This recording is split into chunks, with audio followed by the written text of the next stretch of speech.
Thanks for stepping up. Thanks for the introduction. Thanks also to Randy, to Sabrina, to George, and to indeed all our great candidates who are joining us tonight, as well as all the thousands of Albertans who've been stepping up across the province to move forward as part of this Liberal team. I would have loved to have been there in person, but with the current public health emergency, we decided that it was safer, as we did so many times over the past 18 months, to do things virtually. But I wanted absolutely to let you guys know how much I'm thinking of you and how much this choice matters in Alberta and right across the country. But first, we're thinking of you in the difficult situation you're facing right now. It is heartbreaking to see families in Alberta once again struggling with public health restrictions, businesses having to restrict and in some cases close down, and everyone worried again as the COVID cases are continuing to rise. And as my friends and colleagues said, it didn't have to be this way. The leadership you pick at the provincial level and at the federal level does make a difference. We saw it right across the country, and we are there for you as we have been from the beginning. I've already ensured that even during this election, the federal government is actively engaging with the Albertan government to make sure that we're sending ventilators, that we're ready to support on sending doctors, and supporting with anything you need to get through this pandemic, because our thoughts are first and foremost with you and keeping you, your communities, your families, and your health system safe and in every way we possibly can. Because that's sort of been the story of the past 18 months, of Canadians being there for each other, of people stepping up, people moving forward. And yes, the level of vaccination is not as high as we'd like in Alberta, but the vast majority of you did get vaccinated, are doing the right things, and yet this is happening. And that's where unequivocal, determined leadership on vaccinations is necessary to get us all through this. And that's unfortunately something that Mr. O'Toole is demonstrating he's not ready to do. I mean, he can talk about wanting as many Canadians as possible to get vaccinated, but he won't even expect that his own candidates be vaccinated. How does he think he can lead the country on vaccinations when he can't even lead his own party on vaccinations?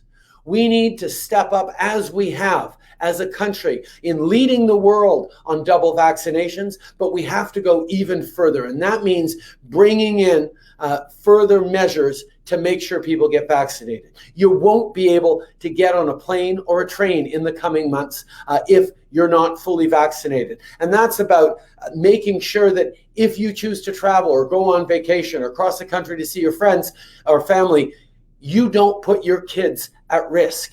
Because right now, we know that the vast majority of people, including in Alberta, including the vast majority of all the progressive watching this tonight, you've done the right thing. You deserve to get back to normal. You deserve to make sure your kids are protected. You deserve to be able to move forward without further health restrictions and make sure our economy comes back as quickly as possible. And that's what conservative politicians like Mr. O'Toole have had trouble believing and understanding from the very beginning, that the best way through the economic crisis caused by COVID is to deal with the health crisis caused by COVID and support Canadians, as we did with the CERB, with the wage subsidy, with rent subsidies, with direct supports to seniors, to young people, to families. Those supports weren't only a nice thing to do, they were the right thing to do for people, for health, and for our economy. And every day when I stepped out of my front door in the beginning of this pandemic to talk to Canadians, I was being inspired by the stories I heard and saw from across the country of Canadians stepping up for each other. Parce que c'est ce que nous faisons en tant que Canadiens. Nous sommes là les uns pour les autres dans les moments les plus difficiles, et c'est en cause de ça et en partie ces valeurs et cette approche qui nous a passé à travers la pandémie mieux que bien des autres pays. But we know we're not finished with this pandemic yet. We have to continue to push forward strongly on vaccinations, which is why we're going to foot the bill when Alberta and all other provinces that want to actually step up on vaccine passports, because making sure that people are protected when they get back to the things they love to do, whether it's going to restaurants or going to gyms or going to movie theaters. These are the kinds of things that you should be able to do safely and keeping your kids safe because you did the right thing and got vaccinated. Unfortunately, Mr. O'Toole is more interested in standing up for the rights and freedoms of those who choose not to get vaccinated, who choose not to step up for the rest of the community. I'm going to keep standing up for you, for your rights to keep your kids safe, for your rights to get back to normal, for your freedom to move forward in a way that is free from this pandemic because you did the right thing by your community, by healthcare workers, by your family, and by our country. But not moving forward on vaccinations, as Mr. O'Toole is ready to do, is also a symptom of him not understanding what's good for the economy. He criticized us because we were supporting people too much in the beginning of the pandemic. Well, having people's backs is what has allowed us to come roaring back so strongly across the country. It's good for the economy to follow science as well. And making sure we're applying vaccinations and encouraging vaccinations, both through education campaigns, but also through rewarding those who are doing the right things by being able to get back to normal quicker, is what we need to do. But Mr. O'Toole has too many anti-vaxxers in his party that he is actually pandering to. Even while he says, yes, people need to get vaccinated, he can say it. His candidates can't, because he doesn't even want his candidates who are vaccinated to talk about the fact that they're vaccinated, because he's trying to protect the anti-vaxxers in his party. Before we can build back better, we need to end this pandemic for good. And I know there isn't a single Albertan that really wants to see Mr. O'Toole sitting across from Jason Kenney at the Premier's table deciding on how we get through this pandemic. That's why the choice in this election is so clear. We need to move forward. We need to respect science. We need to get people vaccinated. We need to focus on supporting people who are being good neighbors to each other, who are there to end this pandemic once and for good. And as a federal government, as we have in the past, we will always be there for Albertans and for all Canadians. Because as we build back better, as we get through this pandemic, we get to look at what those next things are, how we're going to support people, how we're going to create a stronger society. These are the things we've seen exposed during this pandemic that we have to keep stepping up on. We know that families deserve $10 a day child care from coast to coast to coast. Not only will it save families thousands upon thousands of dollars a year, not only will it ensure that kids have the best start in life, but it will also ensure that women and moms can get back into the workforce as quickly as possible, because we need that economic growth. We need women to have choices about careers and families. And that happens with $10 a day childcare right across the country. And Mr. O'Toole saying that he would rip up the deals that we've already signed is an indication that not only does he not understand that this pandemic economic crisis hit women harder than just about anybody else, but he also doesn't understand, again, how to grow a strong economy, which is to invest in making sure that women can get back into the workforce strongly after this challenging time. Similarly, on the housing crisis, we're putting forward $4 billion for municipalities to create 1.4 million new and rebuilt homes over the coming 4 years.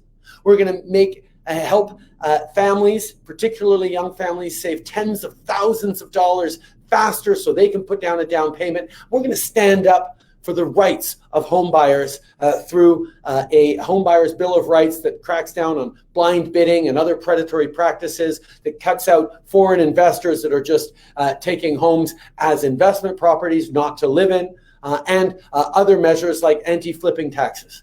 These are the things that we need to do to make sure you can build a stronger future for yourself, your family, and your community by tackling the housing crisis. We need to keep moving forward on keeping communities safe. And that means keeping the military-style assault weapons that we banned last year, keeping them illegal, unlike Mr. O'Toole that wants to review them and bring them back.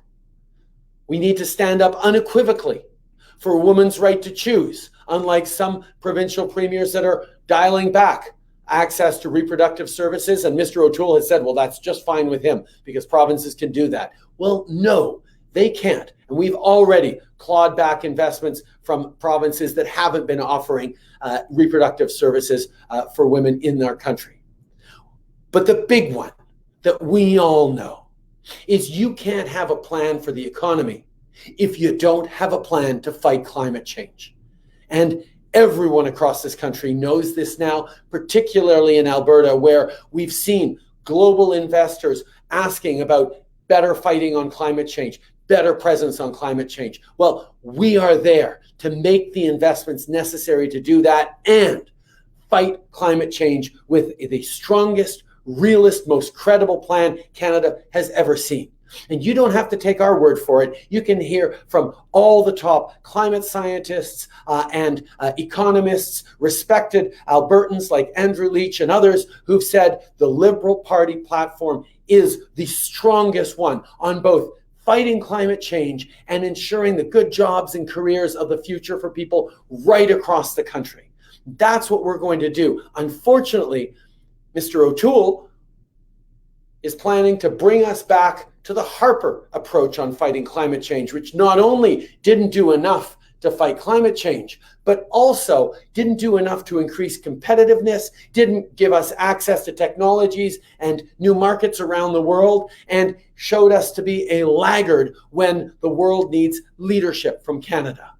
Mr. O'Toole wants to bring us back to the failed Harper approach, and we can't let him. And quite frankly, Albertans and your jobs and your kids' careers can't afford to let him.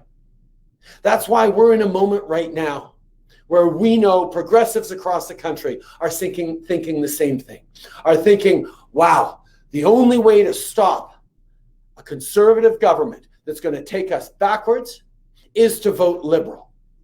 But at the same time, I know conservatives, I know progressives, and progressives don't just want to vote to stop something. They want to vote for the most ambitious plan to fight climate change, the most ambitious plan to help families, the most ambitious plan and concrete plan to counter the housing crisis and to keep people safe and to build a better future. In this election, the Liberal Party is the one with the best climate plan, the best housing plan, the best plan for childcare, the best, most progressive plan to move our country forward. And you don't have to take my word for it. The experts have weighed in on that, found our plan to be the best, and the NDP plan specifically to be found wanting. Mark Jacquard, one of the top climate scientists, climate economists in the world, in the country, gave the NDP a 2 out of 10 for their climate plan, and our party an 8 out of 10 for our climate plan. These are things that matter to Albertans. But being able to vote to stop the Conservatives and have the most progressive government is, I know, what Albertans want to send as a message and want to have as leaders in Ottawa. And you can know, as a progressive Albertan, that the Liberal on your ballot, in your community, right across the province, is going to stand up for families, is going to stand up for solutions to the housing crisis, is going to stand up for reconciliation and going even faster and harder on the partnership we need to build with Indigenous peoples. They're going to stand up for women's rights unequivocally, stand up for gun control unequivocally, and stand up with the best plan to fight climate change of any party in this country at the same time as we stand up to end this pandemic for good. So a few thousand votes is everything that can make the difference if progressives choose to vote Liberal in Alberta in this next election. Tomorrow, you have a chance not just to send a message to conservative politicians that don't go in the right direction, don't listen to science, don't follow the public health principles that are going to keep you safe and grow our economy, but you can also send a message about the future Albertans want for this country, about a positive, ambitious vision for the future that I am so excited about delivering alongside you and all the extraordinary Liberal candidates throughout Alberta. So get out there, Liberal friends. Get out there and have those conversations with progressives. Talk about the choice they're facing. Make sure they know that they can vote for the best plan and stop the Conservatives at the same time by voting Liberal. Go knock doors. Make those calls. Share the message about the choice Canadians are facing, because we're making big decisions as a country in the coming months. You need a government that embodies your values, that meets your ambition with ambition of their own, and moves Canada forward for everyone. Merci beaucoup, mes amis. À bientôt.